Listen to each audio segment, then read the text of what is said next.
So we're going to head in today, guys. I just ask you not to touch anything unless I tell you to touch it. Sure. Don't open your waters or drop your personal belongings in the vats. They don't like when we do that, okay? The first thing we're going to see when we walk through these doors are going to be our cookers, which is very fun. You ready? Let's go in.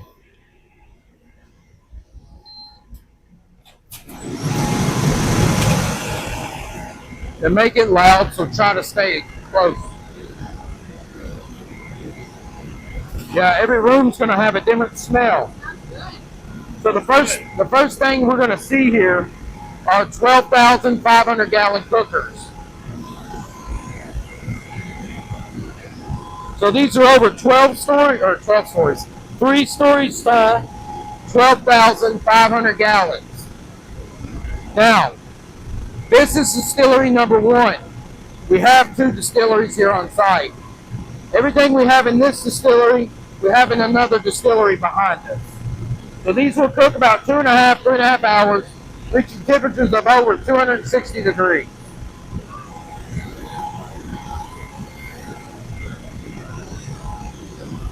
It's locked.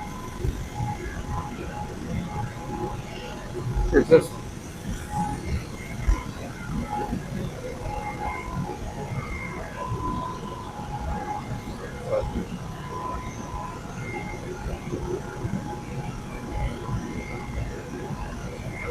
They're emptying this one out. They're draining that one. Now, we walk this way, you look out, and this is more of the industrial side of everything going on. So straight back, you'll see distillery number 2. And then also we have our grain bins, our water tanks, our mills are down here to the bottom left for this distillery here. Yeah. Well, they usually clean a lot of this too. We clean all of our rig houses too. Yeah. But right here, part of our transparency is what we're cooking. This whiteboard is going to give us all that important information. We see we're cooking for raise, whoever that may be. We see our set temperature, our control temperatures, our enzymes, our yeast. We also see in the notes section our grains. Now, if you want to take a picture of this and make it at home, you can. But remember, this is a 12,500 gallon recipe right here. Scale it down, right?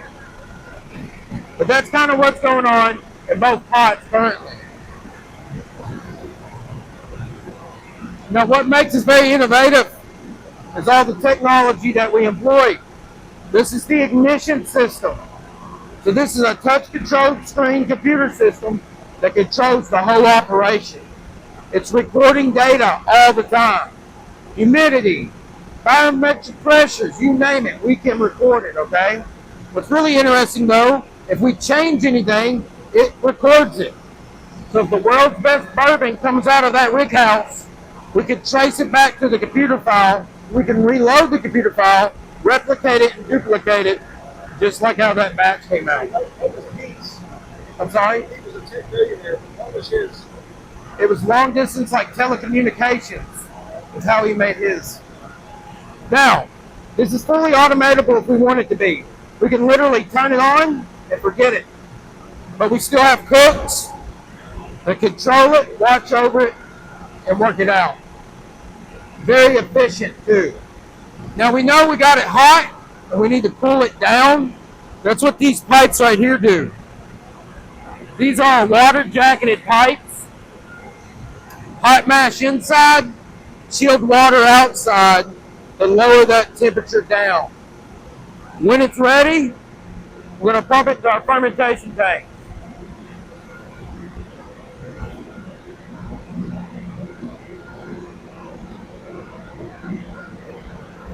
This first one's being drained.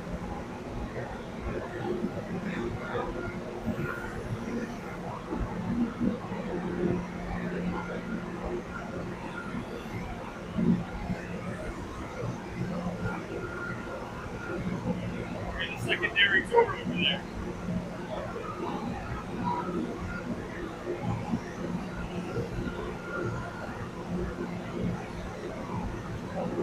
Now, what you guys are seeing right here are 13,500 gallon fermentation tanks. We only have 32 of these in the distillery here, which means we have another 16 in the other one. Total 48. They're always going, usually about 2.5 hours apart. Let's go see some more.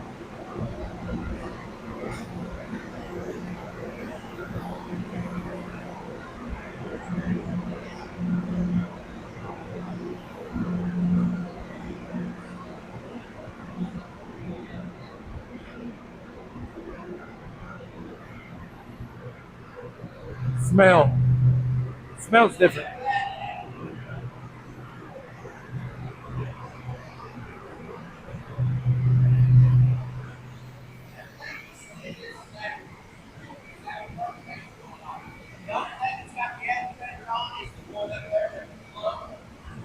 Now, it's going to sit here for 72 hours fermenting. And that's what we're kind of watching right now is that yeast activate. So that yeast eating those sugars and starches we've unlocked, of course, it creates heat and CO2. So you can actually put your hand right above it. You can feel the heat. Now, the longer it sits here, the more bitter like a beer it's going to become. It's going to make a distiller's beer. You know what we call distillers? Or do you know what we call brewers? Quitters. So we're going to take our 20 proof beer, and that's what it'll be, and turn it into alcohol. So I want you to try it. Get a little juice on your finger. Bitter like a beer, right?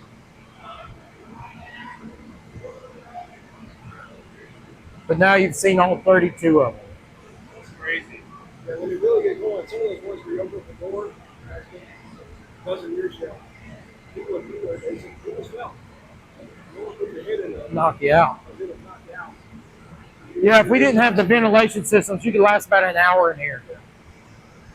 It's really neat, too, to watch them in different stages because they move. I mean, they are alive. They just really rotate around.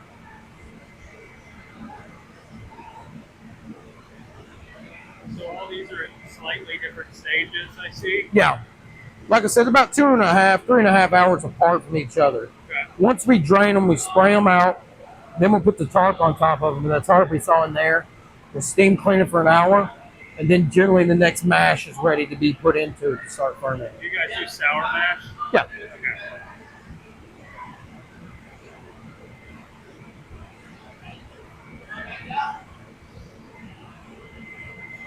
72 hours, and then it's ready to be ran through. And we'll follow him back, and we'll go to that beer well. Once again, these are all over 3 stories tall, 13,500 gallons.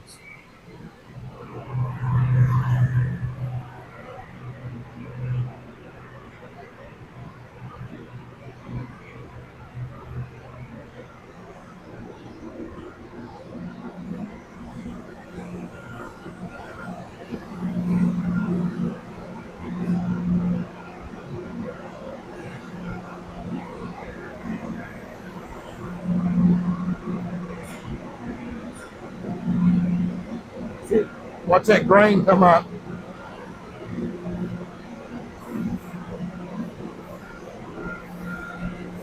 This is one of my favorite views of the whole distillery. As you got the flag, the rig houses. Very peaceful.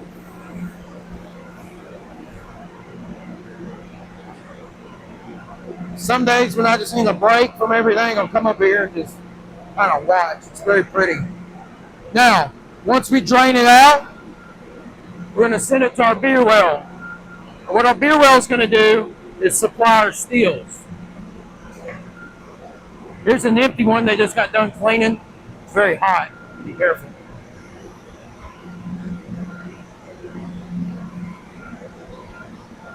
But we saw them draining it over here, and they're going to pump it. And they always run the agitator to keep all those grains and everything going. Now this one's really going to smell like that beer. Oh, yeah. Right? This is once again the same computer system we saw over there. This one though is the still 1, still 2, and our fermentation tanks. So they can monitor everything, change it up if they want to, right here in the system. Now, today we are distilling rays. Must be a lot of rays coming through. Yeah.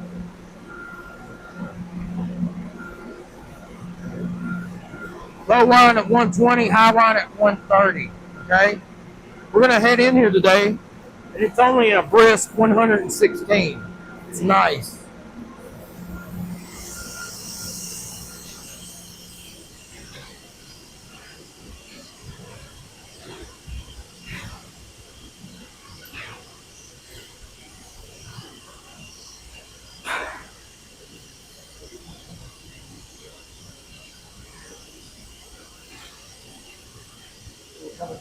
Yeah. So a quick rundown for you. We're going to pump the beer in to the top. It falls down. Steam's coming up. Stripping that alcohol from grains, taking that vapor up. Going to go through the system, get it to copper condensers. There's copper in the steel and the piping and the condensers. Stripping it and cleaning it. Pull them sulfides and oils out of it. It comes down as a liquid after the condenser. Low wine on the left-hand side. That's your low wine, your 120, right? So we need to clean it up, make it a little bit better. So we're going to drop it down to our doublers, which are right here beneath us. So these are copper pot stills, and this is what we call our doublers. You can walk over here. Yeah, those are hot. You can also see these from the restaurant side down there. There's the glass. Now it goes through there, we heat it up, through all the copper, stripping it again, through the piping, through the top, hits the condenser, comes back down as high wine. Right-hand side's high wine. That's good stuff. High wine will cure baldness. It helps you sleep at night. And if my wife drinks about a cup of it, she loves me again. Good stuff. But we're going to pump this to the barrel and cistern room. And that's where we're going to proof it and put it in the barrel. So right this way.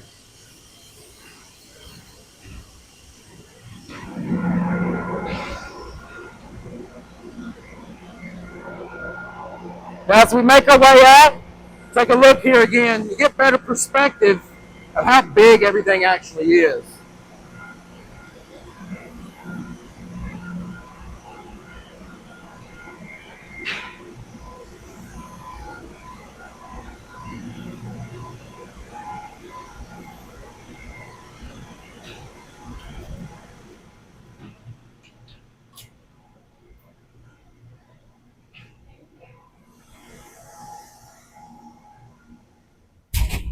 Now we're going to head into the barrel and cistern room. Unfortunately, they're off this time of the day. They're done.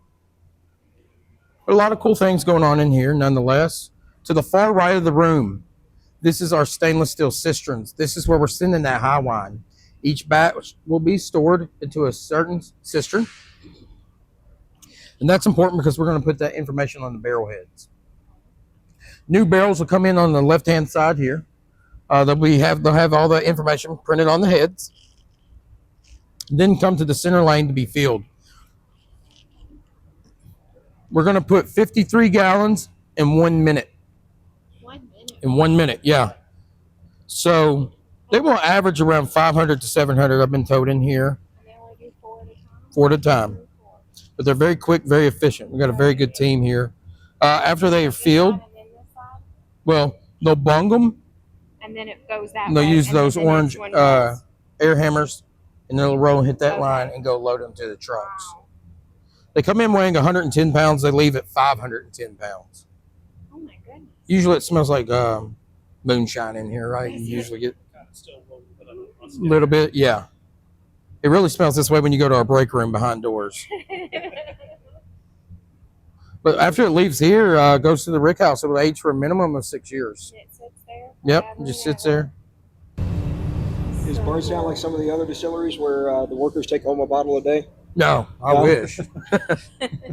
No, we don't do that. About a year? Damn. Full time, when you start, you are assigned a barrel. Mhm. At your 5-year anniversary, you can either sell it back market price or have it bottled. Well, that's nice. That's great. That's So- really cool, actually. Yeah. Yeah, that's very cool. It has your name on it and everything. It's really neat.